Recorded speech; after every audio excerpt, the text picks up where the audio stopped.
it just about like figuring your opponent out. Just any little thing. Just any little thing. Like, just how he react off of stuff. Like, and his movement, like his feedback. Like, right now, would you move up the phone? Of course. Why not?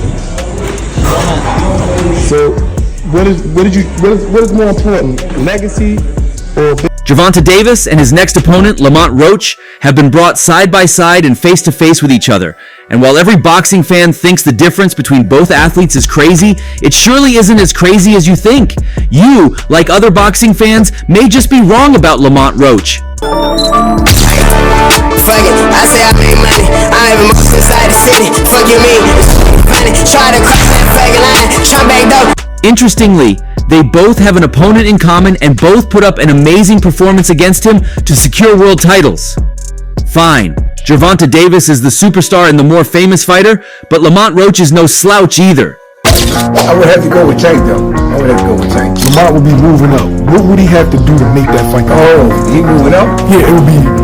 He's the champion at 30. Gervonta Davis, with a record of 30-0, dominated his last opponent, Frank Martin, in June, using his speed and power to overwhelm Martin in the middle rounds before delivering a devastating knockout. Although Roach isn't just another Frank Martin, compounding Roach's difficulties is the fact that he has yet to show knockout potential in the lower weight classes. Okay. I know you're at 130, right? But if the right fight presented itself, would you consider maybe a big fight at 35 if the money was right? Most definitely, if the money was right.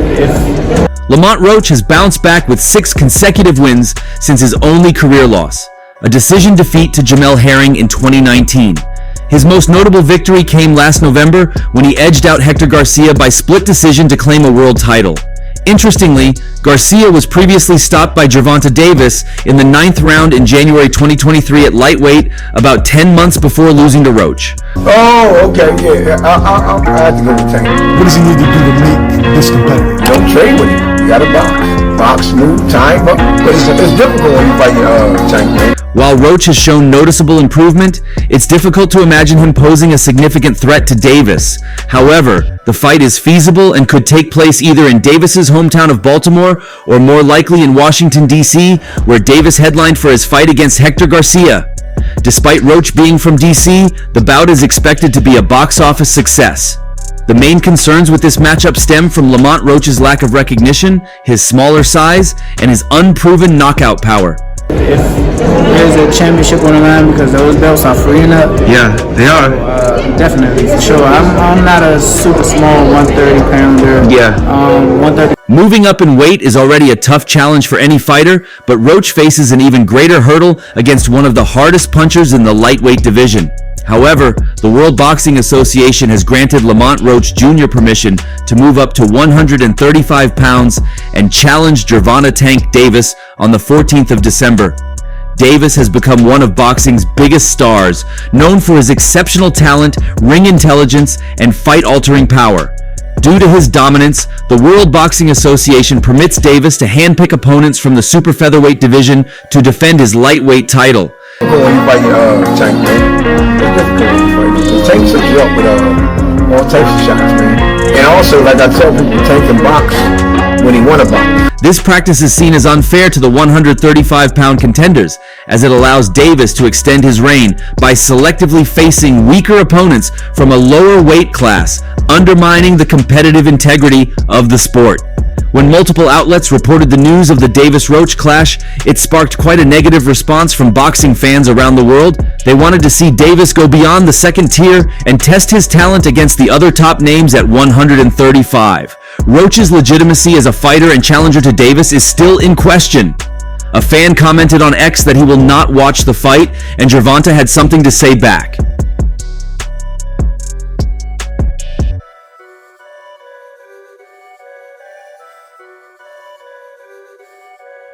With that being said, now shut the hell up. Get back to what you were doing, responded Gervonta Davis, but to the surprise of this fan, Lamont Roach may have so much more to offer.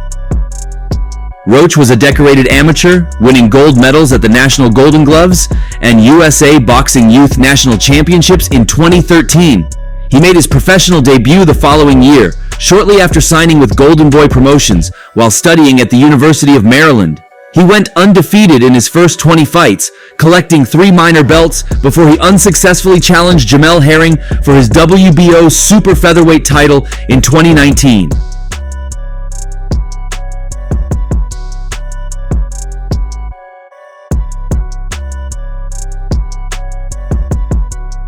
One very good way to compare him with Tank is to find out how he dared against the opponent they both share in common. Hector Garcia. Roach outpointed Hector Luis Garcia by split decision to take the World Boxing Association's super featherweight title from the Dominican Southpaw at Mandalay Bay Resort and Casino's Michelob Ultra Arena. Roach hurt Garcia in the 11th round, was credited with a questionable knockdown in the 12th round, and won their competitive championship clash on the scorecards of judges Max DeLuca and Robert Hoyle in Showtime pay-per-views opener on the David Benavidez-Demetrius Andrade undercard. Listen here.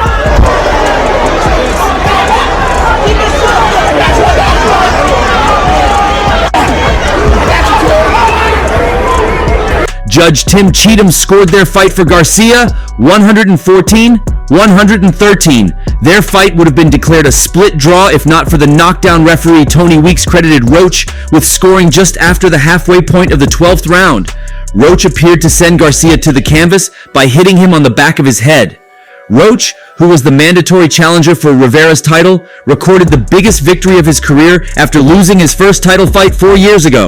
The 28-year-old Upper Marlboro, Maryland resident was beaten by Jamel Herring, then the World Boxing Organization junior lightweight champion, in a 12-rounder that was held in November 2019 at Chuchansi Park in Fresno, California.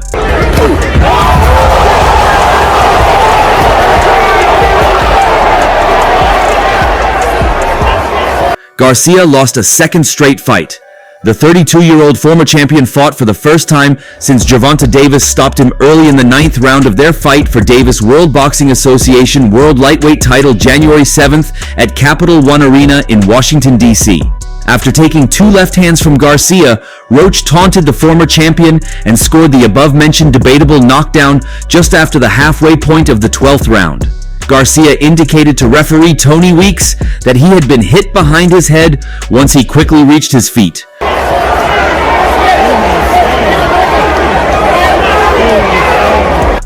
Gervonta Tank Davis rocked Hector Luis Garcia with a left hand in the closing moments of round 8, prompting the underdog to retire on his stool ahead of the 9th round Saturday in Washington, D.C. Garcia absorbed a flurry of power shots on unsteady legs and later said, "I didn't know where I was when he hit me with that shot. My head still hurts. I couldn't see, but my vision is back." With the TKO, Davis keeps intact a planned April 15th super fight against Ryan Garcia in Las Vegas, though that matchup isn't yet official. Is Devin Haney, Gervonta. This crowd landing some very good power punches. But at the same time, Garcia landed the counter. Davis was ahead 79, 73, 79, 73, and 78, 74 at the time of the stoppage. "I was trying to beat him mentally," said Davis, 28. "I was trying to trick him with my hands and my eyes and things like that because he's a tough fighter. I had to bait him. God willing, I'm ready for the fight with Ryan Garcia. It's scheduled for April. He's been training, he's been talking." Davis, who is typically a slow starter, didn't land many clean punches during the first 3 rounds as Garcia dictated the pace with his southpaw jab. Davis finally found his rhythm in round 4. That's the punch Avalar knocked him down, Garcia down.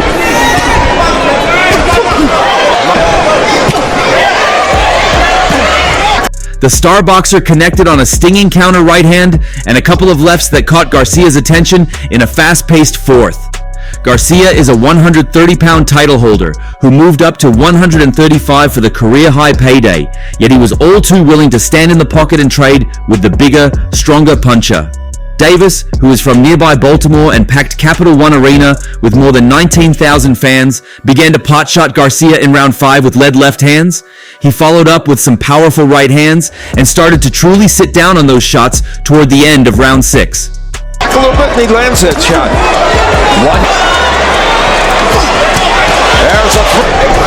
There's that left hand from Garcia. obviously was putting Tank was in control in round 8 when the fight was paused by the referee due to a dispute in the crowd at ringside. It was a highly unusual call from the official who halted the action 58 seconds into the round as Davis stopped fighting due to the ruckus. The action resumed after nearly a minute, and when it did, Davis finally found the fight-ending punch he was looking for. A straight left hand placed Garcia, 31, on wobbly legs. Davis capitalized with a series of blistering rights and lefts that led Garcia to retire on his stool moments later. Davis said he was a little surprised Garcia didn't come out for round 9, but knew he was hurt bad. But he's a fighter and he didn't want to show it, Davis said. Placing his punches. Davis. A left hand that got in and Fighter, so There was a fight outside the ring, and then the fight resumed, Garcia said. That's when Gervonta landed a really good punch against me, and it made my vision blurry. I was seeing double. I was there physically, defending myself, but when I looked at him, all I could see was a blur. I remember watching the fight again on TV, and I saw myself going to the wrong corner, to Gervonta's corner, and the referee kind of turned me around like, nope, this isn't your corner. You've got to go that way. That made me say, oh damn, I was really messed up, huh? And then the rest is history, how the fight got stopped and everything. a little surprised. tonight's main event. And Gams with the right hook, and that was a nice run going at it. And Davis says, Davis hurt Garcia. Able to go over the top with that. But regarding Lamont Roach as Gervonta Davis, boxing fans want the steak, but it looks like we may have to settle for the fish. It's not the main course we were hoping for, but it shouldn't leave a bad taste in our mouths, not given the circumstances at least, and it's certainly better than going hungry. 135, I'll definitely be filled out, everything like that, so I definitely would jump up to 35 and crush some of his dreams. Okay. That's the situation with Gervonta Tank Davis's next fight, which could wind up putting the World Boxing Association lightweight title holder against WBA junior lightweight title holder Lamont Roach Jr. Nothing is official yet, but boxing reporter Dan Raphael recently said it is possible for a December 21st pay-per-view. While Mike Coppinger of ESPN said Roach is the front-runner for landing the fight, it's fair to be disappointed in that news. It's fair to want better opponents for Davis. It's unfair to blame Davis. At least not this time. Because you know, with you being in the DMV and you betting on yourself, if you show that value as not just in the ring, but you know, as an attraction, you might, who knows, maybe you might get a call from Tank or something. You don't wait a show. Davis has become one of the biggest stars in boxing by virtue of his obvious talent and captivating performances, where his skills and ring savvy and fight-changing power are on display. A video of Davis's 8th round win over Frank Martin on June 15th, posted by Premier Boxing Champions on July 15th, has racked up 8 million views on YouTube. Martin was undefeated and ranked in the top 10 in the lightweight division going into that bout. There have been other respectable does taken on and taken out by Davis in the past few years, some of which look even better in hindsight, such as Tank's 11th round technical knockout of Mario Barrios in June 2021, and a unanimous decision over Isaac Pitbull Cruz in December 2021. Yeah, Tank's my guy too, man. I appreciate him shouting me out after the win. And you know what's crazy? After he beat Hector, I told him. Barrios, a junior welterweight at the time, has since moved up to 147, defeated Yordenis Ugas, and been bestowed a world title. Cruz went up to 140 and dethroned Rolando Romero, another past Davis victim, for the WBA belt. Cruz recently lost that title to Jose Rayo Valenzuela. Yet boxing fans have wanted to see Davis go beyond the second tier and test his talent against the other top names at 135. There have been many reasons those fights haven't happened over the years. How do you still see Lomachenko, man? Do you feel, though, that he's a step off, or do you still feel, though, that he still got everything he needs? I always thought he was overrated. This time, they just weren't available. The other world titles belong to Vasily Lomachenko, Shakur Stevenson, and Denis Berinchyk. Negotiations between Davis and Lomachenko came to an end when Lomachenko's team said he didn't want to get back in the ring for the remainder of the year, that he didn't feel motivated to fight, and preferred to spend time with his family. That news was disappointing, though not completely surprising, given Lomachenko's lengthy career dating back to his extended time in the amateurs, given what we'd heard from him, and also what little we'd seen of him. You know, Why? He was a great amateur fighter. but he lost his second pro fight. Lomachenko fought just once in 2022, winning a decision over Jermaine Ortiz. He fought just once in 2023, challenging Devin Haney for the undisputed lightweight championship and dropping a close decision that some feel could have gone Lomachenko's way. And he will end 2024 having fought just once, stopping George Kambosos Jr. in May for the vacant International Boxing Federation belt. In a post-fight interview, Lomachenko dedicated the victory to his father, who played such a significant role in his career. He lost Teofimo Lopez. Yeah, he lost to Salido. That was his first fight. This is the title for him, because after Haney, I want to finish my boxing career, Lomachenko said. After this fight with Haney, I proved myself in this sport and I don't need to continue. But my father, every day he sends me news with me, and every time he sends my last fights, highlights, and I feel he wants to continue. He wants the title again. And he told me, hey, we need to do this one more time. We need to fight again for the title. And it was a hard decision for me because I'm tired. But I love my family. I love my father. I respect my father. My father built me in boxing, in life. And this is the title. This is a win for my father. Stevenson, a free agent after departing from Top Rank, ultimately signed with Matchroom and announced a fight with former junior lightweight title holder Joe Cordina on the October 12th undercard of Artur Beterbiev versus Dimitri Bivol. Talks with Tank's team. They reached out, but we told them to come back with an offer. And as far as that, we ain't hit nothing since then. Me and him fighting each other, we'll seal the deal. Stevenson then got hurt in training and had to pull out of the Cordina fight. He's expected back in 2025. Berinchik doesn't carry the name value or appear to have the attributes that Lomachenko and Stevenson do. William Zepeda, who is ranked as the #1 contender for all 4 major world titles, initially turned down a fight with Stevenson, reportedly because his wife was due to give birth. But Zepeda has since signed for a November fight with former junior lightweight title holder Tevin Farmer. The deal on the kings of that division, the kings of this era, the kings of everything. So, like I've been saying it for years. Some thought Cruz would get a rematch with Davis. Cruz was competitive with Davis in their first bout and is one of only 2 men to last the distance with Tank. That belief disappeared the moment Cruz lost to Valenzuela in August. Would Valenzuela not only seize Cruz's title, but also inherit the opportunity? I have a rematch clause with Cruz right now, so waiting on that. But if not, there's Teofimo Lopez and the other 140-pound champions, Valenzuela recently told Face of Boxing TV. As for rumors that he'd turned down a fight with Davis, rematch clause with Pitbull, so I'm just waiting on that, if they're going to take it or not, and then I can go from there. I believe Tank's fighting at 35, so, I don't know. It wasn't really an offer. It was more like I was just asked about Tank. I said not at 35, and we never really dove into it. There was no details or nothing. I don't know if you consider that an offer, but that's what happened. Valenzuela had fought in the 135-pound weight class for most of his career, and he was a lightweight as recently as last December. But he cannot be faulted if he feels junior welterweight is better for his body, nor can Davis be faulted if he wishes to remain a lightweight right now, even though he went up to 140 before for the Barrios bout. I don't think I can make 35 right now, so I believe, I'll be staying at 40, so that'll make it, a little bit difficult to make, but, I'm open to it if they're down. And that leaves Davis with few options, and none particularly alluring among lightweights. Once you get past the 3 other title holders and Zepeda, the rest of the rankings from the Ring Magazine and the Transnational Boxing Ratings Board are mostly made up of prospects who are still developing. Raymond Muratalla, Keyshawn Davis, Andy Cruz, Zahar Abdullayev, or guys who recently fell short. Edwin De Los Santos is unranked by those observers, but he's rated by the WBA and would therefore be allowed to challenge for the belt. I don't think I can make 35 right now, so I believe, I'll be staying at 40, so that'll make it, a little bit difficult to make, but, I'm open to it if they're down. And De Los Santos scored a knockout over Valenzuela in 2022, though he'd also hit a downed Valenzuela 1 round earlier.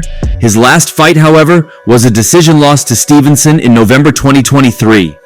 With not much available at 135, that leaves room for Roach to enter from just down the road at 130. And from down the road in Washington, D.C., that's one more reason to make this fight. If Tank can't get a match made with any of the top lightweights, And if he doesn't want to remain inactive for the remainder of 2024, then a bout with Roach is an acceptable substitute. Fans want it. What do you think about that? You know, the fact that Tank, who's fought at 140 before, seems a little bit selective about when he fights at 140 or when he fights at 135, Or it's at least as good as we're going to be able to get, even if it isn't going to satisfy us the same way that the steak dinner would have. Roach has won 6 straight since his lone loss, a decision dropped to Jamel Herring in 2019. His biggest victory came last November when Roach topped Hector Garcia by split decision to win a world title. Garcia is another former foe of Tank's. Davis stopped him in 9 rounds in January 2023, up at lightweight, about 10 months before Garcia lost to Roach.